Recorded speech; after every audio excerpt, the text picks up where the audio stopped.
ભાવનગર શહેરમાં ફરી એક વખત અસામાજિક તત્વોની ગુંડાગર્દી સામે આવી છે, જેમાં સમાધાન માટે બોલાવેલા બે યુવકોને મોડી રાત્રિના કૈલાસ વાટિકા ગાર્ડનની અંદર છરીઓના ઘા મારવામાં આવ્યા હતા. તો કોલેજના બીજા સેમેસ્ટરમાં અભ્યાસ કરતા સ્નેહ વાઘાણી અને સંદીપ લકુમ નામના બંને યુવક ઉપર જીવલેણ હુમલો કરવામાં આવ્યો હતો. ત્યારે લોહી લુહાણ હાલતમાં બંને યુવકોને હોસ્પિટલમાં સારવાર માટે ખસેડવામાં આવ્યા હતા, જેમાં સંદીપ નકુમ નામના યુવકની હાલત ખૂબ જ નાજુક હોવાનું જાણવા મળી આવ્યું છે.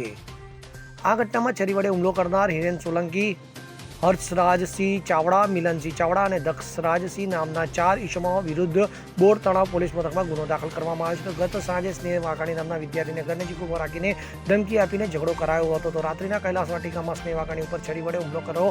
તેને બચાવવા ગયેલ સંદીપ લકુમ ઉપર પણ અસામાજિક તત્વોએ છરી વડે હુમલો કર્યો હતો.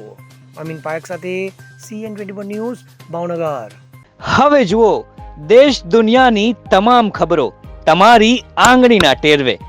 ઉઠાવો મોબાઈલ અને Google Play Store પરથી ડાઉનલોડ કરો અમારી CN24 ન્યૂઝ મોબાઈલ એપ.